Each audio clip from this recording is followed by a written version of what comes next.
नमस्कार। अंधकार से प्रकाश की ओर गीता सत्य सार इस कार्यक्रम में आप सभी का स्वागत है। भगवत गीता को लोग बड़े श्रद्धा और आदर भाव से एक ऊंची निगाह से देखते हैं कि गीता के अंदर जो बातें कही गई हैं वो जीवन को श्रेष्ठ बना सकती हैं। इसमें कुछ ऐसी चीज है जो हमारा उद्धार कर सकती है। पहले जमाने में तो अनेक दुकानों पर भी लोग गीता का सार लिखकर लगाया करते थे। आज गीता के बारे में जब किसी से पूछा जाए कि गीता का सार क्या है, तो बहुत सारे लोग उससे अनभिज्ञ हैं। सही अर्थों में गीता क्या बोध करती है, वो किस लिए है, इन चीज़ों को समझना आवश्यक है। आइए आज इसी विषय पर चर्चा करते हैं। हमारे साथ बातचीत के लिए स्टूडियो में ब्रह्मा कुमार ब्रजमोहन भाई हैं। भाई साहब, आपका स्वागत है। ओम शांति। आज का विषय गीता से जुड़ा हुआ है। इससे पूर्व कि हम इस विषय पर चर्चा शुरू करें, कल की बातचीत पर एक दर्शक का प्रश्न है, उससे शुरू करूंगा। यह प्रश्न लिखा है चित्रंजन दास गुप्ता जी ने। ये दिल्ली से प्रश्न भेजते हैं। कहते हैं कि आपने ये बात बताई कि विश्व में आज अनेक धर्म हैं, मगर वो सभी धर्म एक ही बीज से निकले हैं। गीता में ये जो शब्द हैं कि परमात्मा इस कल्प वृक्ष के बीज हैं, उसी से यह सृष्टि निकली है। आपने ये भी कहा कि परमात्मा स्वयं अवतरित होकर ज्ञान सुनाते हैं और संदेश देते हैं। ब्रह्मा के मुख से परमात्मा ने यह ज्ञान दिया, यह भी आपने कहा। ऐसे में प्रश्न उठता है, क्या सभी धर्म वाले परमात्मा को और ब्रह्मा को मानते हैं? ये प्रश्न अच्छा है क्योंकि ये हमें स्मृति दिलाता है। आप देखेंगे कि परमात्मा को तो सभी धर्म वाले मानते ही हैं। उन्हीं को कहा जाता है आस्तिक, जो परमात्मा को मानते हैं। दूसरी बात, परमात्मा बीज हैं विश्व वृक्ष के। तो परमात्मा बीज से क्या होता है? बीज अपनी सारी शक्ति जड़ को दे देता है, फिर बीज डिसअपियर हो जाता है। तो इसी प्रकार से परमात्मा कहते हैं बीज से ही उत्पन्न होता है ना पौधा। तो जब बीज बीज रहता है तो पौधा नहीं होता। जब बीज सब कुछ शक्ति जड़ को दे देता है तो पौधा उग के फिर पेड़ बनता है। तो भगवान कहते हैं कि जब पुराना वृक्ष बिल्कुल सूख जाता है, सारी उसकी शाखाएं वगैरह निकल चुकती हैं और उसमें कांटे उगाते हैं उसमें, तो मैं बीज पुनः नया वृक्ष पैदा करता हूँ और अपनी सारी शक्ति जड़ को दे देता हूँ। तो जड़ कौन है? तो जड़ ब्रह्मा है। कि भगवान कहते हैं कि मैं ब्रह्मा के द्वारा ही आकर के अपना ज्ञान सबको सुनाता हूँ। तो दुनिया के लोग सब धर्मों के परमात्मा को तो मानते ही हैं, लेकिन ये बात खास नोट करने की है कि वो ब्रह्मा जी को भी अपने अपने भाषा में अपने अपने रूप से मानते हैं। इस्लाम धर्म वाले तो कहते हैं कि बाबा आदम, ब्रह्मा को वो आदम कहते हैं, वो हमारे फर्स्ट पैगंबर थे। और उसके बाद जो उन्होंने सुनाया कालांतर से लुप्त हो गया, तब हमारे इब्राहिम ने आकर के इस्लाम धर्म स्थापित किया। इसी प्रकार से क्रिश्चियन धर्म वाले भी एडम को मानते हैं और सारी कहानी बताते हैं कि किस प्रकार से एडम और ईव ने पैराडाइज में रहते थे, कोई मौलिक भूल की जिस कारण से उनका पैराडाइज गुम हो गया, वो भी मानते हैं। इसलिए कई आदिनाथ कहते हैं जैन लोग, मतलब बीज को और जड़ को सारे ही मानते हैं। अदरवाइज उनका लिंक ही नहीं बैठता, क्योंकि अगर क्राइस्ट आए तो उनके माता पिता भी पहले धर्म वाले थे, मोहम्मद आए तो उनके माता पिता भी उससे पहले धर्म वाले थे। तो पहला धर्म कौन सा हुआ? जो ब्रह्मा जी के द्वारा आदि सनातन देवी देवता धर्म स्थापित हुआ। एक प्रकार से ब्रह्मा जी सारी ही मनुष्य आत्माओं के पूर्वज हैं। ये बात स्पष्ट होती है कि ब्रह्मा को आदिदेव कहते हैं, और जैसे आप कह रहे हैं कि सारी मनुष्य सृष्टि के लिए उन्हें आदि पिता के रूप में जाना जाता है, अलग अलग नामों से सही, मगर एक ऐसे व्यक्ति की बात कही जाती है जिससे ये सारी चीज़ शुरू होती है। आज के विषय पर आते हैं। आज का विषय गीता से संबंधित है। हम देखते हैं कि गीता शास्त्र तो बहुत बड़ा है।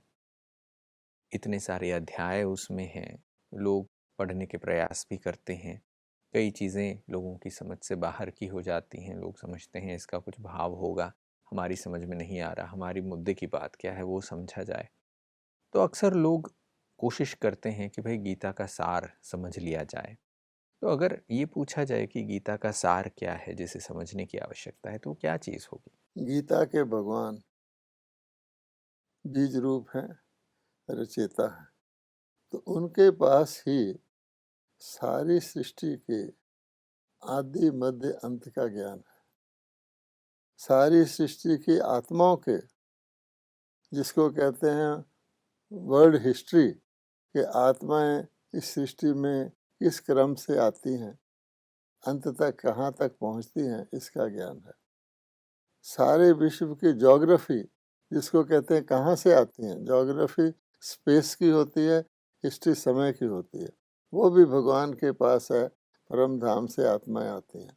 तो अगर सारी गीता का सार पूछना हो तो गीता के भगवान के हाथ में एक सुदर्शन चक्र दिखाते हैं, वो उसमें इसकी चाबी है सार की।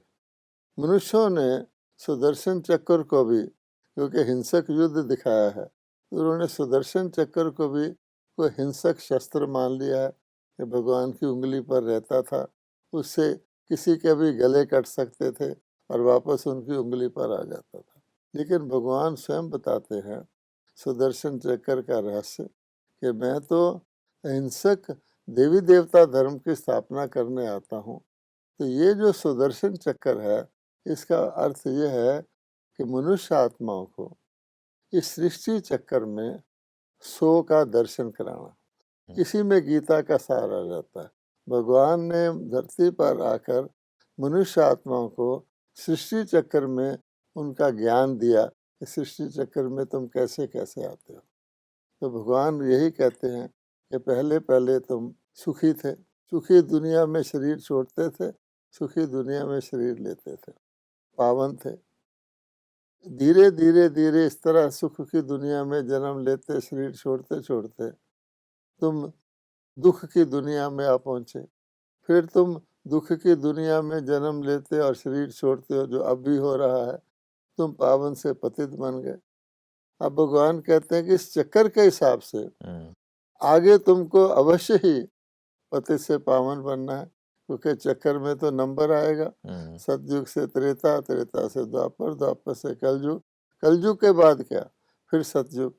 तो मनुष्य दुखी हैं, वो हताश हैं, निराश हैं, लेकिन वो ये नहीं जानते कि गीता के भगवान उनको कैसी रोशनी दे रहे हैं, कैसी आशा की किरण प्रोवाइड कर रहे हैं। अब तुम्हारे दुख के दिन दूर होने वाले हैं। तो भगवान ने आकर के मनुष्य आत्मा को एन उस मौके पर, जब बिल्कुल ही वो समझते हैं कि हम बिल्कुल हताश हो जाते हैं, हेल्पलेस, होपलेस, हेल्पलेस हो जाते हैं, तब गीता के भगवान उनको सुदर्शन चक्र का ज्ञान देते हैं। तो उनको स्मृति आती कि अब हमारे सुख के दिन आने वाले हैं, दुख के दिन खत्म होने वाले, इसको कोई रोक ही नहीं सकता, क्योंकि समय आ गया। इसलिए भगवान ये जो ज्ञान देते हैं, इसी को गीता का सार कहते हैं। अब सभी मनुष्य आत्माओं के सभी प्रकार के दुखों से छूटने का समय आ गया। आपने ये बात कही कि गीता के भगवान आकर सुदर्शन चक्र का ज्ञान देते हैं। सुदर्शन चक्र से जो संकेत के रूप में है, इसमें वो ज्ञान का सार समाया हुआ है।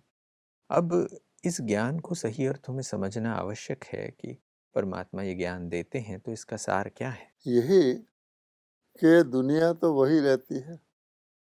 पहले मनुष्य आत्माएं संबंधों में आती हैं तो सुख के संबंध कहलाते हैं। आज भी शब्द वही यूज करते हैं, ये हमारे संबंधी हैं, ये हमारे मित्र हैं, ये हमारे रिश्तेदार हैं।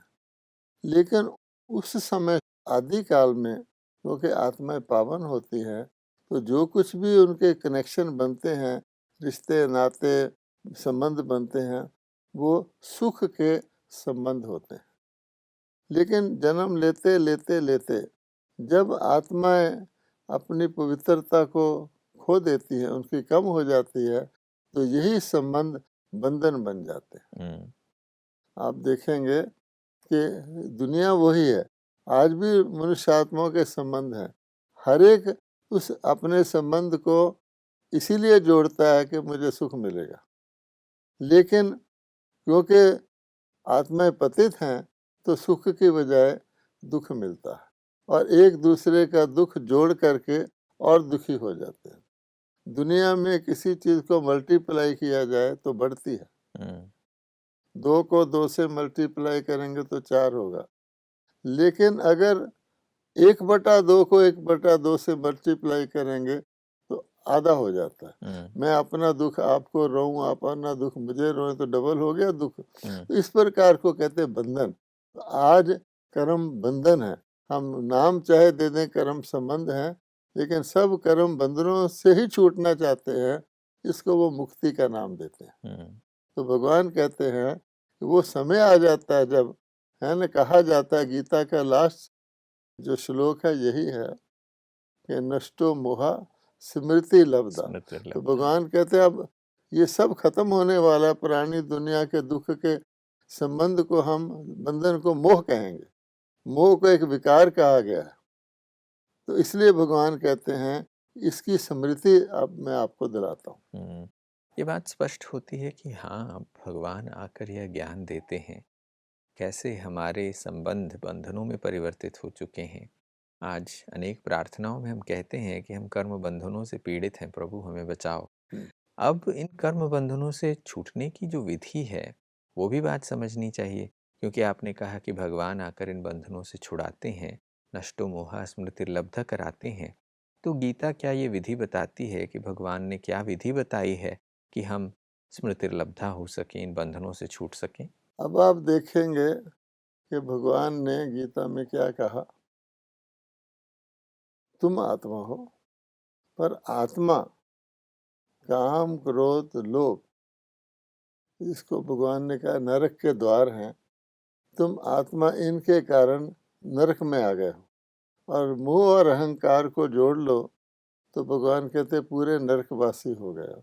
और इसीलिए आज कोई शरीर छोड़ता है तो कहता है स्वर्ग में गया, यानी उनके पता है कि हम नरकवासी हैं, बंधन में है, और यही सारी पुकार करते हैं। मुक्ति किससे? कोई ये चाहता है कि मैं सदा से शरीर से मुक्त हो जाऊं? लोग तो लंबी आयु मांगते हैं, मौत के बिस्तर पर होते तो भी कहते हैं मेरी आयु लंबी हो जाए। तो शरीर से तो मुक्ति नहीं मांगते, जीवन से तो मुक्ति नहीं मांगते, बंधनों से मुक्ति मांगते हैं। अब भगवान कहते हैं कि मैं ही इसकी विधि बताता हूँ। पहले सुदर्शन चक्र का ज्ञान देता हूँ तो आत्माओं के अंदर वो निश्चय हो, वो ताकत आए, वो उनके अंदर समझ आए कि नहीं, हम जो आज बंधन में हैं, कभी हम संबंध में थे, हम सुखी थे। इसको कहा जाता है हम सो हम का भगवान ज्ञान देते हैं। आज जो तुम पुजारी बने हुए, पतित बने हुए, दुखी बने हो, तुम ही देवता थे, सुखी थे, पूज्य थे। मनुष्यों ने इसको भी हम सो परमात्मा, परमात्मा सो आत्मा कह दिया। ये ज्ञान भगवान देते हैं। अब सवाल ये है कि इसकी विधि क्या है? तो भगवान कहते हैं कि इस बंधनों से छूटने के लिए मैं ही तुम्हें मुक्ति, जीवन मुक्ति देने वाला हूँ। मुझे पुकारते हो, तुम्हारी गति सदगति करने वाला हूँ, तुम्हें मुक्ति प्रदान करने वाला हूँ। तो भगवान कहते हैं इसकी विधि क्या है कि केवल इस सारे चक्र में मैं परमात्मा ही हूँ जो सदा बंधन और संबंध से मुक्त हूँ, पतित और पावन से मुक्त हूँ। मैं इस दुनिया के में जन्म ही नहीं लेता, इसलिए मुझे ही याद करते हैं पतित पावन कह करके। तो पतितों को पावन करने के लिए मैं आता हूँ। पतित के कारण ही तुम दुखी हो, विकारों के कारण। तो मैं आके कहता हूँ माम एकम याद करो, क्योंकि मुक्त के साथ ही बंधन वाला कनेक्शन जोड़ेगा तो मुक्त होगा। मुक्त ही उनको छुड़ा सकता है। परमात्मा सदा मुक्त है, सदा शिव है। जैसे कोई बैटरी डिस्चार्ज हो जाती है तो उसको चार्जर के साथ जोड़कर उसको चार्ज किया जाता है। तो भगवान कहते हैं सर्वधर्मान परित्यज माम एकम शरणम व्रज। ये दुनिया में जो कुछ तुम करते आए हो अपना धर्म कर्म समझ के, उससे तो तुम बंधनों में फंसते ही आए हो। सब जितने भी धर्म मनुष्यों ने बनाए हैं सब शरीर के हैं और ही बंधन में फंसाते हैं। एक तो दुनिया का बंधन, एक फिर धर्म की परंपराओं का बंधन, और उसमें मनुष्य विश्वास करके समझते हैं, आशा रखते हैं कि मैं धर्म की परंपरा पर चलूँगा, गंगा स्नान कर आऊँगा, कुंभ में यात्रा कर आऊँगा, 4 धाम जा आऊँगा, जब गरीबों को दान दे दूँगा तो मेरा धर्म कर्म हो गया। वो एक एक्स्ट्रा बंधन आ जाता है। लेकिन इन बंधनों से भी कुछ हुआ तो नहीं। गीता में साफ-साफ कहा है, इनसे मेरी प्राप्ति नहीं होती।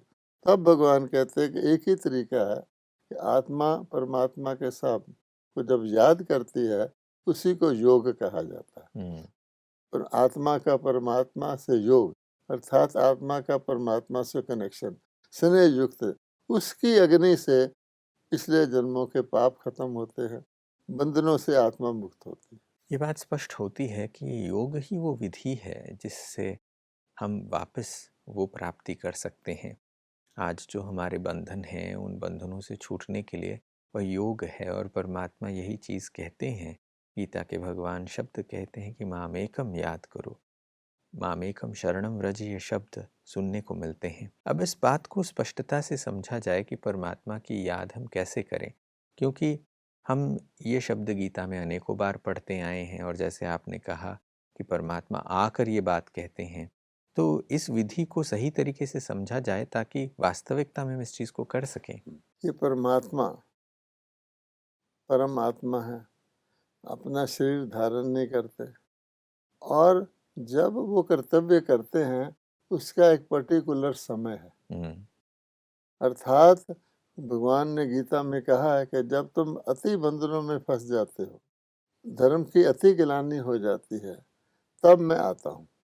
तो कई लोग ये समझते हैं कि भगवत गीता एक शाश्वत ग्रंथ है, उसमें हर मर्ज का इलाज है, हर चीज़ का उसमें मेंशन है, तनाव मुक्ति का इत्यादि इत्यादि का, निर्बंधन होने का। कोई भी आदमी किसी वक्त भी गीता पढ़ के ये प्राप्ति कर सकता है। भगवान कहते हैं ऐसा नहीं है।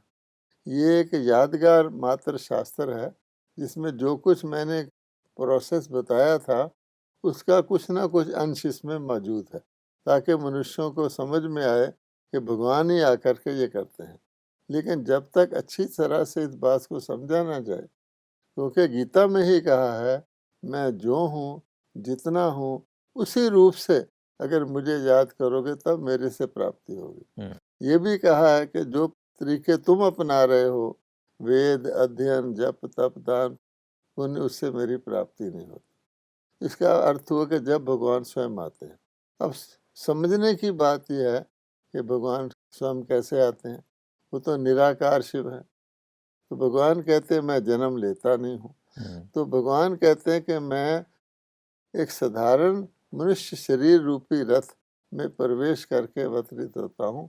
वो मेरा शरीर नहीं होता, लेकिन उसमें मैं बैठ करके अपना ज्ञान सुनाता हूँ और पावन होने की विधि बताता हूँ। शास्त्र वालों ने उसको 4 पहिए वाला रथ बना दिया है और उसमें 2 बना दिए, एक भगवान और एक अर्जुन।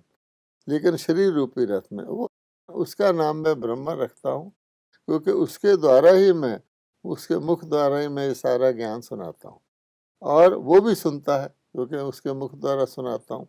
तो फिर मैं बताता हूँ कि कैसे मैं अवतरित होकर के हर 5000 साल बाद मैं अवतरित होता हूँ, उस रथ में प्रवेश करता हूँ। उसके मुख द्वारा मैं ये बताता हूँ कि मन मना भव, मन को मेरे में लगाओ, या मैं माम एकम शरणम व्रज, मैं कौन हूँ। तो फिर भगवान अपना परिचय देते हैं कि जिस रथ में मैं हूँ, मैं वो नहीं हूँ, रथ नहीं हूँ, वो किसी अन्य आत्मा का रथ है, मैं इसके अंदर प्रवेश किया हूँ। इस बात को समझना आवश्यक है, क्योंकि जब तक लोग ये नहीं समझेंगे कि इसमें परमात्मा बोल रहा है तो उसके वाक्यों को नहीं समझ पाएंगे। तो भगवान कहते हैं कि इस बात में बहुत थोड़े लोग समझ पाते हैं। मुझे वो मेरा शरीर देखकर साधारण रूप में अपनी तरह ही जन्मा हुआ व्यक्ति समझते हैं, इसलिए वो मेरी बात को समझ भी नहीं पाते कि भगवान बोल रहा है। तो ये सारी बात भगवान हर 5000 साल के बाद कलयुग के अंत में ब्रह्मा जी के मुख द्वारा आके सुनाते हैं, जो इसको समझते और इसमें निश्चय रखते हैं वही योग लगा सकते हैं, परमात्मा जो बताता है वो कर सकते हैं और उसी से उनके पाप नाश होते हैं, जिससे उनको बंधनों से मुक्ति मिलती है। ये बहुत ही सुंदर स्पष्टता मिलती है कि परमात्मा आकर ही जब वो विधि समझाएं, तब गीता के उस सार को हम समझ सकते हैं और उस चीज़ की धारणा हो सकती है, हम भगवान से योग लगा सकते हैं। अनेक सदियों से मनुष्य गीता पढ़ रहे हैं, मगर उसका वास्तविक समय जब आता है, जब भगवान स्वयं अवतरित होकर जब वो विधि करवाते हैं, तब प्राप्ति संभव है। और भी प्रश्न हैं, मगर समय को देखते हैं या रुकते हैं। आज आप आए और इस विषय पर प्रकाश दिया, इसके लिए बहुत बहुत धन्यवाद। नमस्कार। ओम शांति। दोस्तों, आज की चर्चा में ये बात समझ में आई है कि मनुष्य आदर भाव से गीता तो पढ़ते हैं, मगर गीता का सार क्या है?